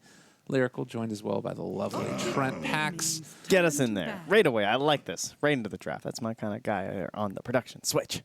You got Venge, Chantress, Tiny, looking a lot like last game. And my poor Vengeful Spirit. I need these picks. Help me out here, guys. But Optic, very strong, nice early game focused strategy, but it wasn't determined that way until the very last pick, really, like with the Templar Assassin. And it's like, okay, this is what we're going for. You know, play the game out this way. They could have gone for something perhaps a bit harder carrying the mid lane if they wanted to like slow it down a bit, and they just saw an opportunity to kind of beat the Spectre out. And correct me if I'm wrong, we can check out the drafts from earlier. I feel like it was one of the Clinks games where Serenity was really winning. I think that's what they used to beat Secret, if I'm not mistaken. And then I think that they used it later on as well. Like one of the Chinese teams that actually tends to like to go for Clinks, I felt like pretty consistently. Even though it's popular hero everywhere, hasn't always been in other teams. No, for sure. They beat Secret with it. They've also lost a lot of games with it, but, you know, it's a bit of a hard bracket. You know, they're dropping a game to Virtus Pro with Clinks. You're probably still okay with the hero. Yeah. They did get 2-0 by Newbie, and Newbie continue to be the China Slayers. They always have been. Bit of a classic there. But either way, Serenity, this time, they will be the ones to take out that Necrophos, and they do remove that Mirana first phase for Serenity here. And it looks like we're on the same sides. Yes. Interesting. Okay. Very interesting. It does still leave open the Shadow Demon potential, which we've seen time and again as a counter to the Necrophos. Yeah. Serenity didn't opt for it last time, which I was a little surprised by. But you could do Shadow Demon with something else, not with Mirana, obviously now. Lena also still pretty good. I don't know if they'd be that confident first phasing it for Optic, but certainly something to keep in mind. Now, this guy, this 3-3 guy. Now, back in his day, the first time I saw him, I think it might have been before he was on one of the KP rosters. I can't remember. He was definitely playing with Bone 7, I'm sure. Yeah. Either way, this guy has a hell of a bat rider. That I will say. And that's been a hero that's been popping off a little bit here. It's very good against Necrophos. So if they could squeeze that in, that'd be pretty cool. Maybe an opportunity to give Zai a bit of a greedier hero. All right. And yeah, it's just something you could opt for. I think that's probably like around the second phase, but I like yeah, exactly. Just keep it in mind. You know? Okay, I'm with you. In terms of to kick things off, the Wyvern is still in, but they want the Silencer instead for old Peter Pan Dam. Interesting.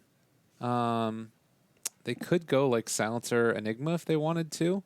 I don't know if Enigma is something that they would love to run quite as much, but I'm sure 3-3 is competent on the hero if they wanted to. This probably takes out the possibility of it being a Shadow Demon, though. Yeah, I don't think you want the Zai Shadow Demon going. Nah. That's not playing to win, baby. And there it is. Yeah, you got him. So that explains why you would want the Silencer too. I guess Winter Wyvern can kind of do the same thing, but I think Silencer counters the Necrophos better than Winter Wyvern does. But likewise, are they just going to Wyvern? No, they're going to Crystal Maiden. So strong support, very good in a vacuum in terms of synergy with the Necrophos. You're getting a lot of mana regen going on. You're very harassing in the lane. But when I start looking at the enemy team, looks terrible. Does not cancel BKB, so can't stop Enigma from ulting everyone with the black hole if he gets the BKB. And also, your big ulti might just get canceled by a freezing from a global silence. Yeah.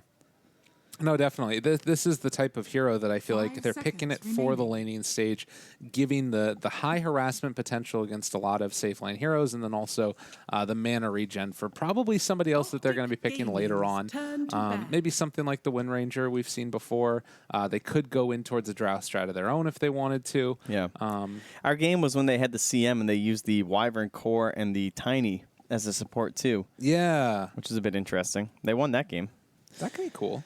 But maybe if they go back for the Wyvern Core, at least that's some way to help cancel out a BKB Enigma. I do think it's a very important thing to address during the draft. And the other thing is that like you also need BKB heroes too, though, because you're up against the global silence. So already a lot of restrictions being put on your draft from these two picks from Optic. Yeah, very dangerous one to go against. And I think that, like, you know, you talk about Reaper Sight, that is technically a BKB piercing disable, but oftentimes you're using that either A, to take down a hard-to-take-down core, or you're going to be able to use it to, like, I guess I am ignoring it. That is fair. But you're not going to be able to, like, Necro's the one that walks in. Exactly. He's the guy who's getting black holed. Yeah.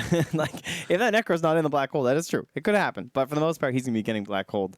So, yeah, we'll see. I'm certainly fine with the way that Optic have set this up.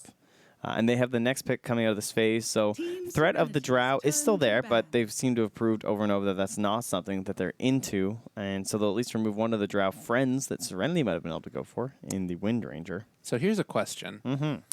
You look at Enigma here. Yep. And he's got what looks sort of like a prom dress, Right. sort of stretching out from him. He's got all these rocks around him. Yeah. Does he have the widest base to his model out of any hero? 10 Look at how far this thing Nah, stretches. the brood legs. Okay, that's fair For enough. sure. That thing is just all horizontal, like seconds squished remaining. pancake kind of a deal. The little like lines that are shooting up as well through the bottom there. It reminds me of like Chrono Trigger when you're going through the time vortex. He's a cosmic looking dude. Scary stuff. What a guy. So Huskar banned out. Okay. And then one final ban here. So Team Serenity, they have not yet played the Necrophos here, as far as I'm aware. And that looks to be the case. I feel like it'll be a safe lane here. I don't know. GGZ has been on a lot of these harder carries, like the Yeah. PL kind of a deal. I'm curious to see. Maybe this is more like an offlaner for them. Remaining. I guess it's all just going to end up mattering on matchups like it always 5 does. seconds Yeah, remaining. I think that also if you look at how Serenity's been performing, they haven't necessarily been winning a ton of different stuff. They take games off of top teams, but they tend to go 1-1 and then they'll like lose randomly. So to me, that kind of feels like it's maybe we need to switch things up a little bit in how we play. And then they're willing to try out the Necrophos. You know, on they've been trying to TCC. make this Ricky work. Yeah. Are we able to bring that one back? I don't know. I really would like to see that. Did he's you not see very good the against- Ricky that they did? No, I didn't see it. I know that they played it twice already. Okay. And both times, from what I gather, it was the core. Yeah, and so one of the things that I think I saw them do was go Manta Ricky with jeez. Aghanims, and then he ultied his own illusion, and then ran in with the illusion. I'm pretty sure that's what I saw. Nothing has ever been more deserving of the next level play than that. And it was crazy because it's running in invis, and then he could just like move it around and start running at people. Geez, that was a bit of a 10 crazy game going on seconds over there. Yeah, it seems to have been, you were correct. He had an Aghanims and a Manta. Wow. Okay. Well, so Optic now in this phase, they come out with the IO. So we were expecting this in game one with it being left in and then got banned out. Now it's left through. Optic take it, and Team Serenity feel forced. If maybe it's an okay pick because he's just a good hero. He's actually kind of okay versus Oh, I knew it. They're gonna Silencer. Morphlane. But yeah, this is what we've been waiting for. It's like you take the IO. If they counter by stealing the gyro, you take the Morphling. It's like boom, get wrecked. Yeah, this is really bad. And honestly, I think now this is like way worse. I think you give them Io Gyro here, and maybe even you like take the Morphling yourself to try and stop them from taking the Gyrocopter, because Io Morphling, and then you also get the best part of the Gyrocopter, the Flak Cannon. Yeah. 5 seconds. It's like remaining. Lincoln's gyro to stop him from morphing you or something. And this is something else that I wanted to mention before we got too far into the draft, but then I started talking about Enigma's pants. Is that I feel like Serenity, they're a very cool team when they get what they want, but in that last draft, it really felt like their entire draft was building around this faceless void, and then they took it last phase and PPD bans it out. It's like, I think that you need to like have that next step prepared, and maybe PYW not as experienced of a captain. It feels like they're getting a little bit outdrafted here. Yeah, maybe. It's kind of the exact opposite problem that you have for teams like Virtus Pro or Liquid, who just take that sort of build around hero right off the bat and say, deal with me. Like Yeah. the Broodmother or maybe the Huskar in that first phase sort of a deal. This should be, unless they have a mid hero they really want.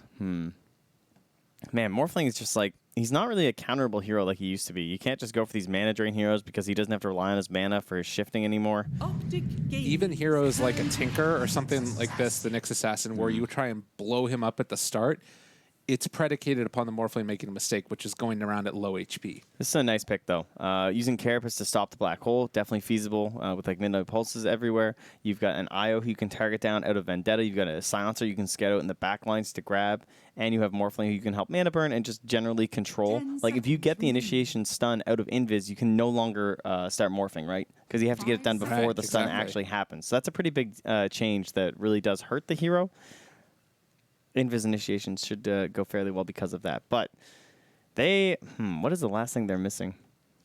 I think it is going to end up being an offlaner. They need some nuke damage to actually secure. Turn to ban. Okay, yes, it's going to be the offlaner Necrophos, and they do need nuke to help secure the end of the actual scythe. At least that's what PPD's kind of thinking, perhaps. I feel like a Tinker could work here. It's kind of crazy, and they do have some heroes that kind of deal with it, like the global, if you're able to ever find them. I don't think. You don't think the Tinker? I don't think so. All right. I don't know. That's a bit worrisome. Man, this IO is just so well set up 10 for it. Like seconds having the Enigma. remaining. Like this silencer pick, just let them pick Enigma and IO. 5 And took away that seconds massive remaining. count everyone's been using. It really shows why he's been prioritized so much. It's really not a lane-focused thing as opposed to a lot of the other position 5s that we're seeing. Okay. It's more about the picks and what it enables you to do. Yeah.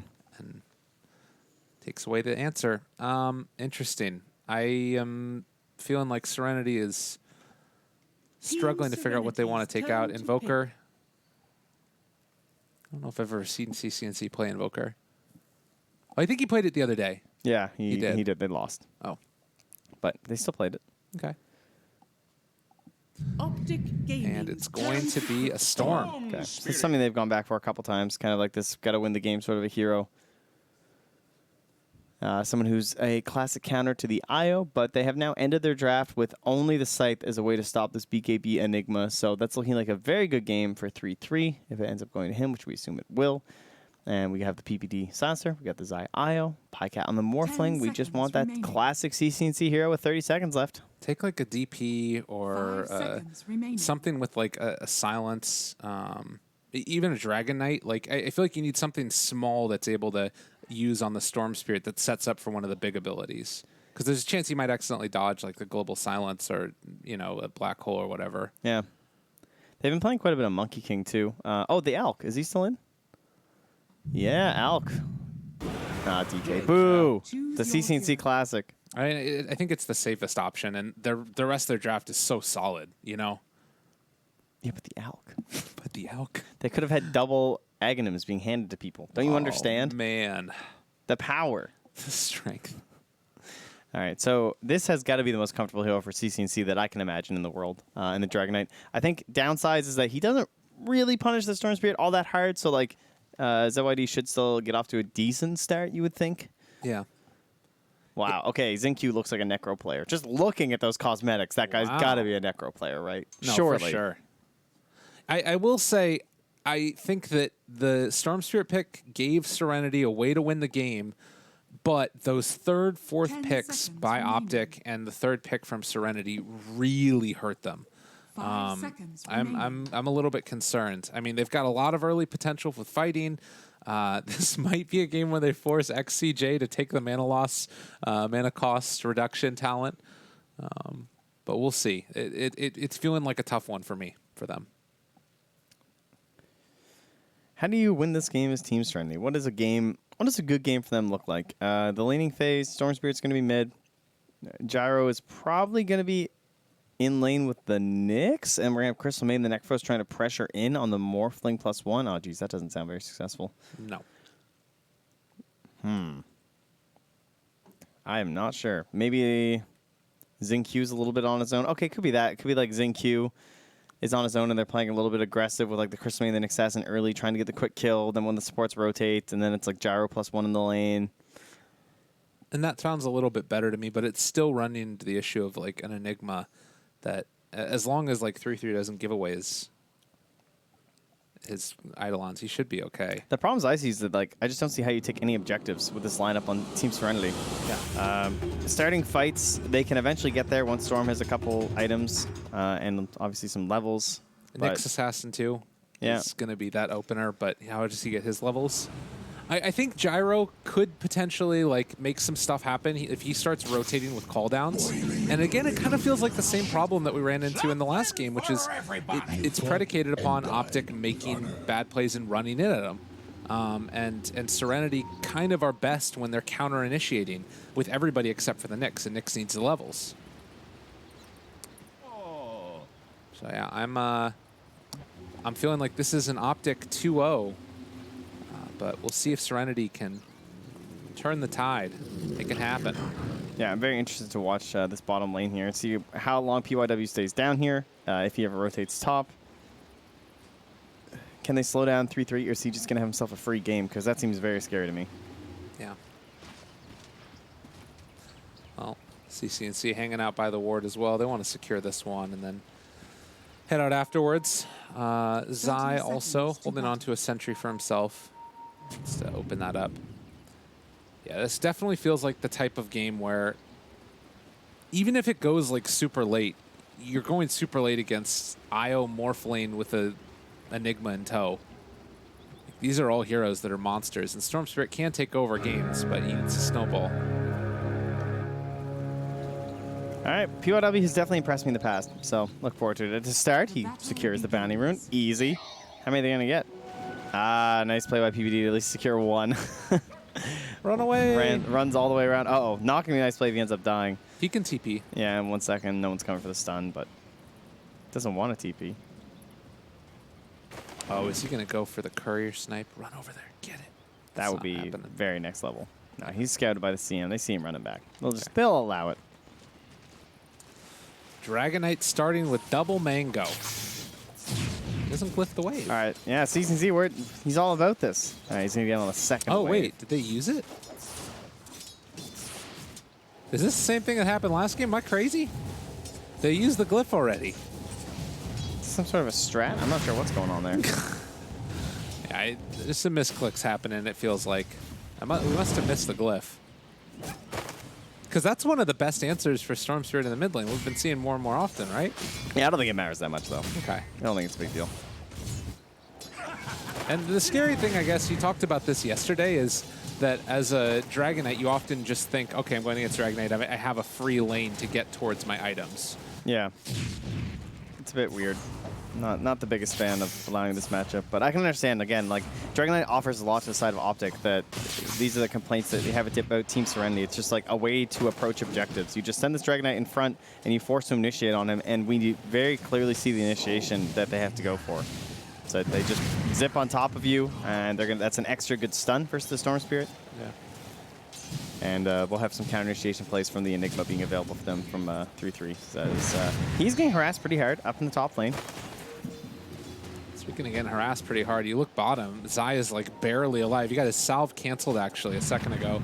And yeah, they are going to continue the harassment out on all members of 3-3. Yeah, there's no point trying to harass the Morphling realistically. You just want to keep punching into Zai as much as possible.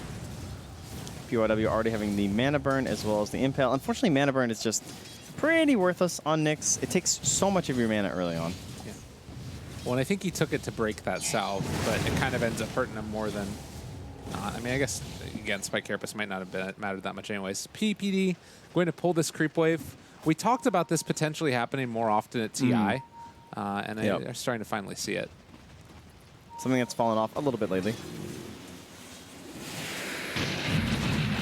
And a little missile there is going to get sent out. Eidolons die before they're able to farm them.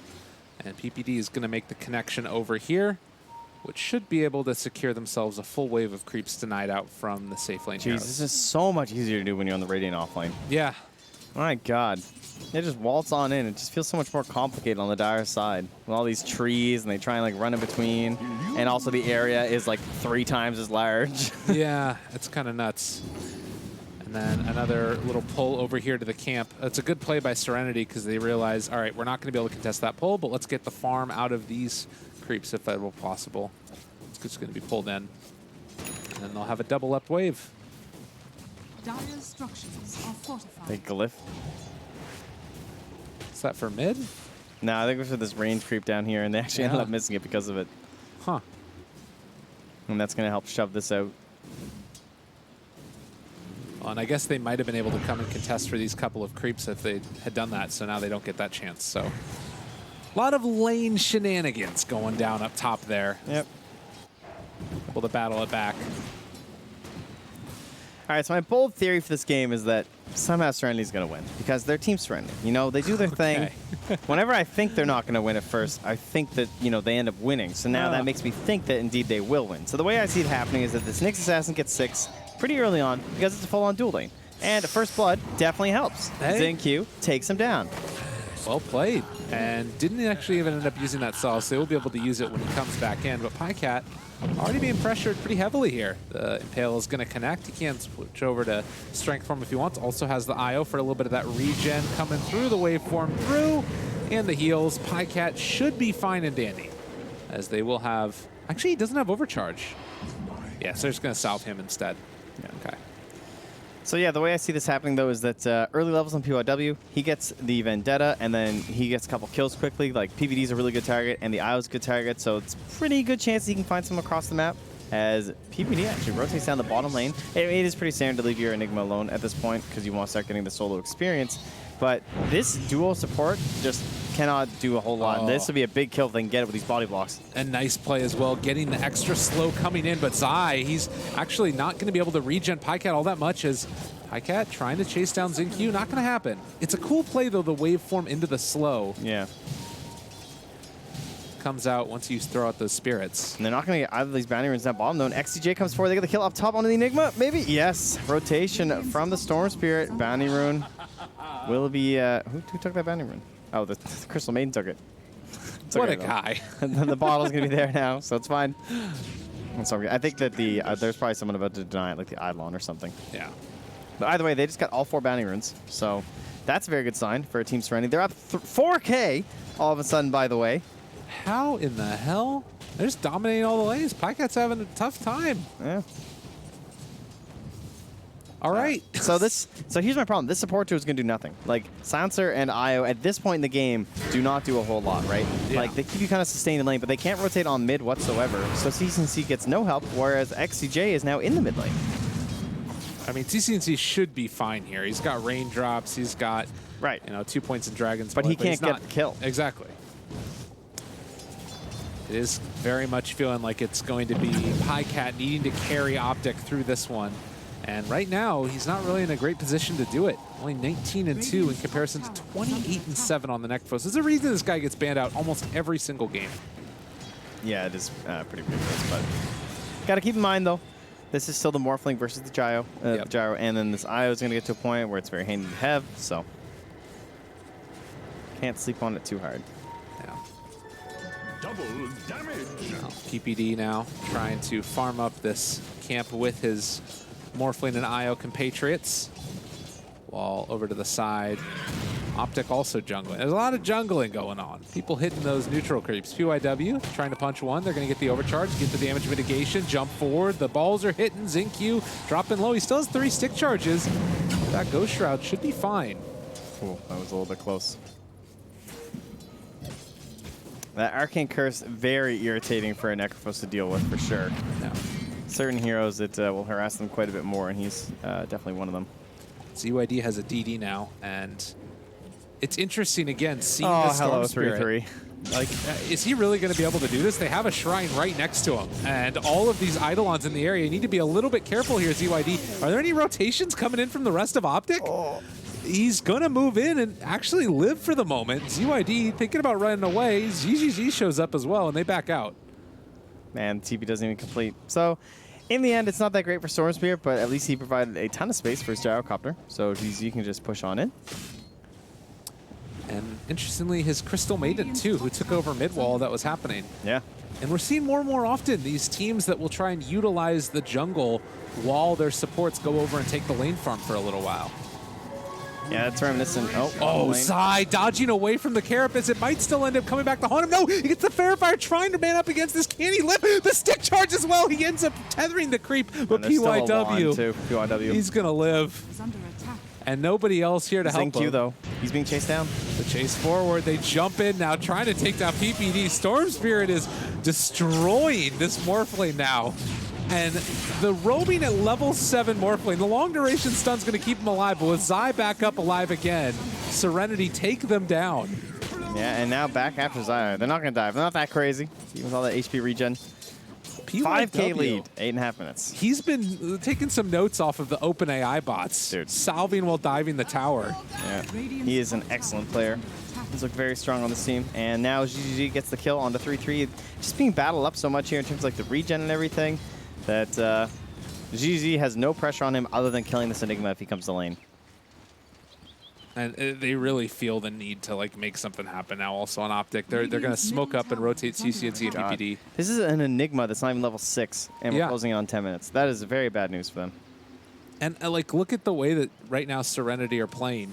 They have, multiple cores farming jungle, so that way they're getting the most out of the map they possibly can while the supports are taking over the lane farm. It just feels like they're being so efficient with their movements. The only downside is if they lose heroes, that's where things start to fall apart. And ZZZ hiding, wisely anticipating a rotation that could come. Yeah, there's a black hole here too, so you know everyone wants to partner up with this when it happens, and CCC will find a stack and start farming that, so not the worst problem. Well, they brought ZYD up here too. I can't tell if that was spotted by that ward though, in behind the tower. And Nyx, did he get 6? He did. Vendetta instantly coming through, not scouted out here. And they're finding these heroes. The bounty rune. Oh, they hello. jump forward, get one. PPD tries to throw out the arcane curse, but they're going to find CC and C as well. And Serenity showing up big time here in game number 2. 6,000 gold lead at 10 minutes. They had to snowball really hard in these lanes. Like, there's no doubt that's what this lineup is going to be a lot better at than compared to if they wanted to like full-on fight in the mid game or something. Not going to look so good. But this looks fantastic for them. Just playing so well. I really don't think it's like even that much of a hero-based thing. Just more so a little bit of outskilling here. Yeah. In these particular instances, but there's no doubt the supports are way more useful in these first 10 minutes. Like an Io and a Silencer compared to a Crystal Maiden and a Nyx is a very hard battle for the Optic supports to fight. And it's something you mentioned at the very beginning of the day when you're on that little segment with Machine. And I think it's something that we're seeing here again. This is something to watch for, folks, when you're watching these TI games. Teams that have 4 heroes that are up high in the net worth. Obviously, it's going to look good, but the way it's happening is by sending these cores to the jungle as the stun comes out to the gyrocopter. And, well, they sent him to the jungle at first. Now they send him to the grave. Yeah. Nice little pickup back there for the side of Optic. Now we'll go on CCNC, but the wealth is spread fairly well. And we're still waiting on this black hole to be used too, which is a nice little threat they can have as they push into this tower. And they still have a lot of time left on this ward here too. So this should provide them enough to push in rather easily with the DK ulti. XCJ has some thoughts here with the ulti. Maybe they could get a turnaround play, but it's so unlikely with the 6 also there on PBD, and they are hunting. Yeah. I mean, it's always scary walking into this area when you've got the ultimate. XCJ is just going to drop it now, but CCNC finds him. Puts an end to all that madness, although Gyrocopter shows up now as well as they drop the Global Silence, trying to chase cover for more. That's going to be Storm Spirit running in with a haster and wants to take down Zai at the very get-go, and they are going to be able to find that kill. No way to relocate out of this, and well, with the missile hitting because the Gyro threw it at him as in the form of the Morph lane, they still are able to take down the Morph. Oof, that was a bit rough. And I like the way that he went for that ulti too from XCJ because he was trying to force out a global or something, and they 100% have to commit into the CM at that point to obviously get the stun and everything, and then everyone else just TPs through. The relocate, first relocate not going well, very bad sign for your IO game, and just a very timely time to have an arcane or to a haste rune, and now he has the arcane rune here as he builds right into a Kaya just after these last hits here. You remember when I was telling you about the clothesline? You throw them into a rope and you make them run at you. Serenity, I don't know the one's running at them. What are they? I don't know what they are. Who's the clothesline? Who are the ropes? I don't even know. My analogy breaks down when it gives any kind of consideration at all. All right, sounds good. Xingqiu will take the tower down the bottom lane. He hasn't even been really involved in this. This guy like still has TP up in 10 seconds. He'll be able to come party. They're running at CCNC here, though. PYW scouts him out. Pycat takes down the top tower, but the initiation comes. And look at Serenity. They just constantly going around his 4 here, finding kills. It's all without the scythe, too. Just like Xingqiu trying to get up. He's going Blink. Okay, so he's going to be a secondary form of initiation. Not going to offer an aura build here to help with these earlier pushes. Very interesting, but it lets him blink right on top of the IO, throw the scythe, and it gives time for someone else to get a nuke on top and try and secure the kill that way. Especially if that nuke is a Dagon on your Nyx Assassin. This is the Nyx Assassin from your pubs. This is the most PYW thing. I mean, this is the Blink Dagger Quap team. Not to be, not too shocking that they would think of a play like this, but it's just very good burst damage. It makes sense when you have a Necrophos. Yeah.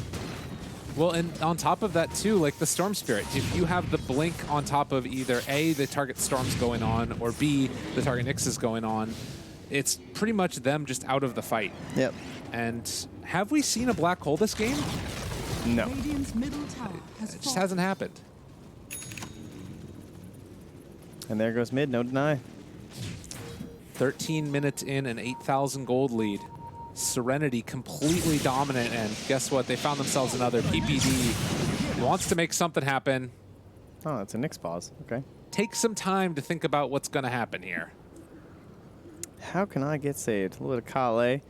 TV's coming through from the Enigma, but Blink Dagger is still about 400 gold away. They don't have a tether for PPD. They might, do they? Well, he's tethered to Morphling right now. Yeah, but he could have it that's a up. good point. I don't know when the last time he cast it was, because that's what's so ridiculous about this hero right now. It's crazy. 3-3 is TPing. Where's he going to? He's going He's here. going mid. He's appearing, but he doesn't have a blink dagger, so. Yeah. And anybody else? I feel like you just give up your silencer here, right? Like they don't He's have the definitely going to vision. die. They don't have vision over the rest of these heroes either, so they don't know who else is there. And I guess ZZZ is within vision. Actually, he's pretty low on mana on the Storm. So if he's already cast the pull, or he's mid-cast on the pull right now. Can they click on him? I don't know if they can. Who, the Storm? Yeah, we can. I mean, he's about to stop zipping. He's zipping to right next to Peter.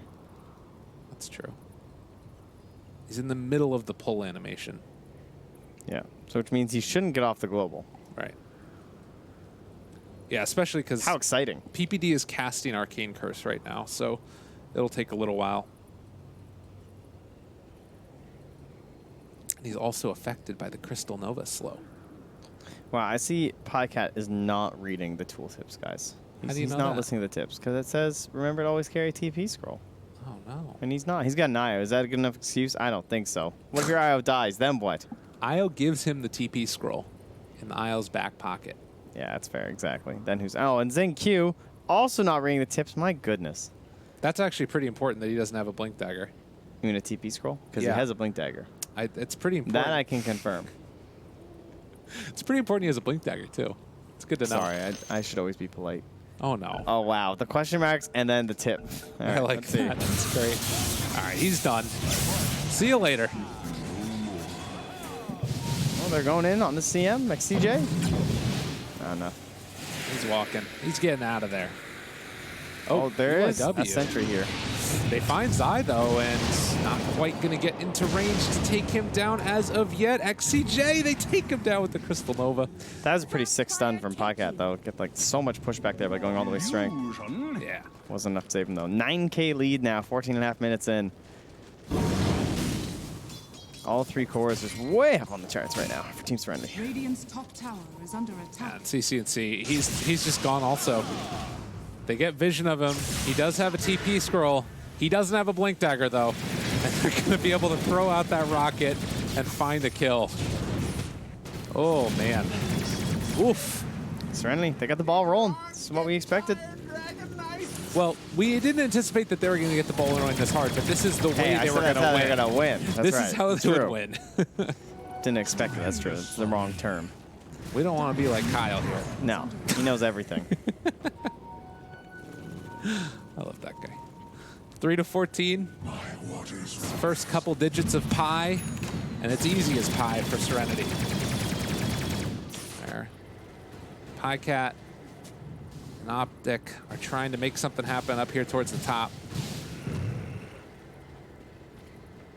Oh, PYW again. Are they going to go after him? Radiant's bottom You tower know that is under ZYD is thinking about it, but they want to go up towards the top instead. Yeah, it's more important just to know where he is, because that means that he's not threatening a big push, so they can fight up here without him. They Radiant's spotted him down, though. Sentry Ward, they drop everything. The Spike Carapace, most valuable you've ever seen. But he's Level still within 4. vision. And Pycat turns into the Nyx, throws it back the other direction. Now the runaway. It's a lot of sentries for these poor supports. Radiant's bottom tower is under attack. Peter's not going to get any items this game. Radiant's bottom Meanwhile, they take a tower on the dire side there, so bottom lane, 0 towers. Mid lane, CC's back to defend that, and there's still 3 heroes just kind of chilling up here. Threat of the relocate's still there, but I mean, the thing that's going to be tough about this for Enigma is that we saw the Spike Carapace there. It's going to be a threat until this BKB comes out. And right now, 3-3 has a Midas queued up because he knows if they're going to win this game, it's got to be late. a bit risky. Nick Sassen's going to have the Vendetta, or sorry, the Dagon in just a moment. He's also almost into his level 10 talent. Curious if he'll take the Spell Amp. I really do like the gold because you just get so many great items on Nick Sassen.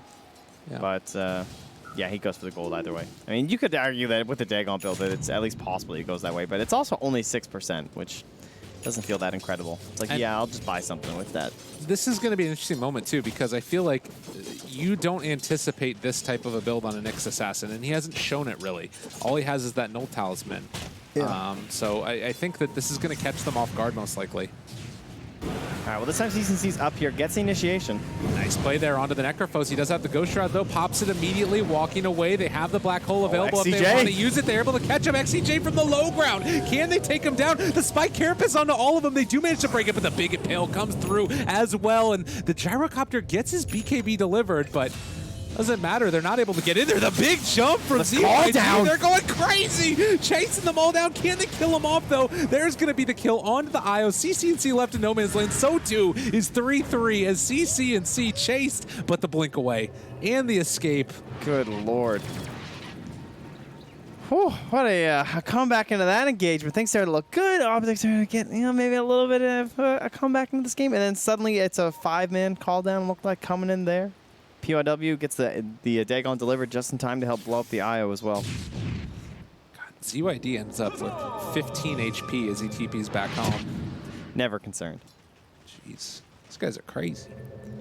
I think Optic had the right idea. I mean, they still come out as net worth, they gain 600, but Team Serenity also gained 300, so both teams kind of pushing themselves up a little here. Zinq looking towards a Lotus Orb. Pretty cool choice in this game. Okay. Just wanting that initial damage from the Dagon 1, I guess. It's good thing you can't Lotus Orb morph. That would be weird. Yes. That would be very weird. PYW. Oh, Impale, the call down. They just blow him up. The Dagon, they were not prepared. And now they also find PPD. He is going to die. The missile connects. Can they kill off this IO? The Eidolons are making a pathway where ZYD just jumps in and kills him regardless. ZYD zipping around here, 6-0 and 7. They've been using the Storm Spirit. It is their go-to hero when things look a little bit dicey. Maybe it's a bit of a riskier draft. You got to go fast. Yeah. And they got to go once more here. And I think that Morphling lives if that Dagon doesn't come out. Like, that little bit of burst, he might have been able to get the strength form off. Yeah, it was the Dagon, and then it was a level 4 Crystal Nova. It was just instantaneous explosion onto this poor Storm Spirit. Yeah. Has to play so safe from here on out. Because sometimes you rely upon that, Vendetta hit to get the damage along with the other nukes. But now you kind of have this huge other burst, so you can just go for the Impale right out of it. Look at PYW up here. I think 19 seconds ago, and he's already right here ready for the runes, seeing who's in the area. He scouts 3-3. The zip. Oh, Storm's coming, maybe? He's thinking. Yeah, 3-3's going to get back. They want that rune. God, and they're just grouped together as 5 right now. Although they are underneath vision of a ward. And Serenity might be anticipating a smoke, but it looks like they're going to place down another ward. They see that one. PYW. Oh. Hit. Dagon. Give him another punch. One more. Why not? Very nice. Yeah, if this match was not already painful enough for supports, it's real bad now. Your ward gets immediately taken off as you get killed by the Nyx Dagon. It's rough. It's net worth. They're actually below the Crystal Maiden. The IO and the Silencer combined. Not having a good time. No. And every move that he makes is just finding them. Spots out the Dragon Knight. The entire rest of the map here on this side is all Serenity. Well, Team Serenity really showing off here with this steal of the Gyrocopter away from Optic. And they instantly counterpicked with the Morphling, so this is definitely what Optic had in mind. It was like, okay, that is all right if that is what happens to us. But those were the 4 heroes that, like, they thought that the game would be fine at that point, And then the DK was the only X Factor that appeared after that. And CCNC hasn't really been able to impact too much. He definitely helped solidify that early game in terms of, like, well, maybe he didn't because he didn't slow down the Storm Spirit enough. So I'm not sure. Felt very abused right now by Team Serenity. Yeah, it really was the Morphling losing out on so much of that farm, it felt like, bottom that, like, because if this is the situation, your Morphling is like maybe 3,000 or 4,000 net worth higher, you might feel okay about this game. But the way it is right now, it's just felt terrible. They do spot, oh wait, no, they don't. He was under smoke. Now they see him. POW moving in. Gets the Impale onto 2. Are you kidding me? He takes down the Enigma. PYW, a star in the making. They buy back on 3-3, want to make anything happen at all, and he does have a black hole available. Zinq dropping very low, and they're just going to drop it on his head as the missile connects. And he will eventually die, I think, most likely. Please tell me. Oh, no. Xingqiu getting away with murder right there. And now they turn back around. They're going to find PPD. He's done. Chasing for more. PYW, what a player. They saw him. The creep wave attacked him. And they just stood there. They're broken. They let it happen. Radiant's top tower is under attack. Oh, this is not looking too good. I mean, you don't need objective takers or any of this, kind of crap in your draft if you're up 21K. You can pretty much do whatever you want. So that's what Team Serenity will do. Radiant's top tower has fallen. Just need a gem, really, at this point. 22 minutes in, 22,000 net worth. And that is Storm Spirit asserting dominance on the Dragon Knight. He zips in and ends up having 200 mana, and DK has to run away. Yeah. Feel real bad if you're CCNC right now. Just trying to get towards a BKB. They have one on Morphling, 9 second. Radiant's middle tower has fallen. And again, it's just been this Nyx Assassin, finding the pickoffs whenever necessary. Has a Yule Scepter completed now, and it's in towards the Roshan. First one of the game. That might be the only one of the game. I'm thinking it will. I'd be pretty surprised they managed to get themselves to a second one. ZYD should probably show up and take this, I would think. He's got a TP scroll. He's taking his time. Yeah, okay, he's coming. Just good. And they're not going to get here in any sort of a fight from the side of Optic. So, do they have comeback potential? Yes, because there is still only the Necrophos to deal with the Enigma if he gets that BKB. So it could happen. Unfortunately, he's still very far away, and he already has the Blink Dagger. But he might be able to find a big Blink Black Hole. Maybe he catches like 4 or 5 heroes or something, and even if he gets stunned, they can get something done. Yeah, I mean, it's tough, right? Like, all Nyx needs to do is stay on the outside and then cast Spike Carapace, and it's immediately dead. But yeah, they need to catch everybody, basically, it feels like. Tough times, tough times. Zai has a Team Serenity banner on his effigy here. Really? Yeah. There you go. On the Let's left-hand look. side, look, it's a little... Well, you don't want to click it. Oh, no. Ah! But it's a Team Serenity banner. That's I can true. confirm that much. Thanks, Zai. What guy? Smoke up now. Really doesn't like Alchemists, as you can see. I mean, and yet they're the ones picking it. That's true. You know, this guy, he's taking one for the team by still playing with that hero. So, Xingqiu, just chilling. Looking for the setup. Oh my god, he just blinks into everybody. He doesn't care at all, but he's going to die for it. Is that Envy? Is that it? What happened? That looked exactly like the Fnatic game the other day. Mind you, Envy had a Shivas, and you just jump in, pop that, give vision, and then the rest of the team got mopped up. Well, in the ideal situation. That was not the case there. Yeah. Yeah, I mean, when he did it, actually worked out for him as well. Yeah. I don't think that they knew that he was there. I'm sure that he didn't. Trying to make some plays happen. Start a solo play. All right. Well, one pick off. Just need a couple hundred more. Oh, he sees his fate ahead of him. Oh, jukes. Dodge. Oh, they find CCT blinked into it. Oh, and they're going to take him down now. Pycat, oh, maybe not the turnaround. No, okay, ZYD is very low on HP, but he does still have that Aegis available. Coming back in a second, looking for that black hole. He drops it on absolutely everybody. What the hell is happening? 3-3 able to do it on no HP, but it's not going to be enough. They needed more damage, and now they've caught themselves. Yeah, Well, Pycat, though. You know, he's got that Nyx. He can guard himself. Okay. He loses it now, but pretty handy hero to morph into. They didn't have enough damage, though. Jeez, that damage from Enigma. In that short time, he had 3,500 damage, but Yeah. sadly, no one else is alive to capitalize on it. And to be honest, when you're 26,000 net worth behind, at a certain point, you can't do it anymore. It's too tough. Too rough, too tough. Lotus Orb there for the Necrophos. We've got the XP gain talent for Zai as well. We haven't really seen another one of those morphs on the gyrocopter, and I think it's because you don't have the damage right now on Morphling. Like, he does not have any damage items. No. It'd be more useful to be getting stuns and stuff from a Nyx Assassin. Yeah. One of the other parts about why Morphling was so strong before this tournament and leading up to too was because Sand King was in every single game, and one of the best things you could do as the Morphling was just morph into the Sand King and keep offering elements of control during the engagements. But then Sand King fell off, and we haven't seen Morph since down bottom. Pycat initiated on, but will get the Morph going. Oh, man, they almost find him there. The BKB comes out right at the very end. They are stunned up on the IO. They're isolating and trying to take down ZYD, but he is too tanky, and now GCC runs forward. They kill off Zai. They kill off CCNC. They're going to kill them all. 4 dead. Optic in the grave. Yeah, I think this one is good to close out here. No buybacks available. First rack's going down. Optic not quite ready to throw in the towel. Yeah, maybe still contemplating their existence here. Yeah, and this is the lead that they've got, and Serenity just manhandling Optic here. 20 Bloodstone charges on the Storm Spirit.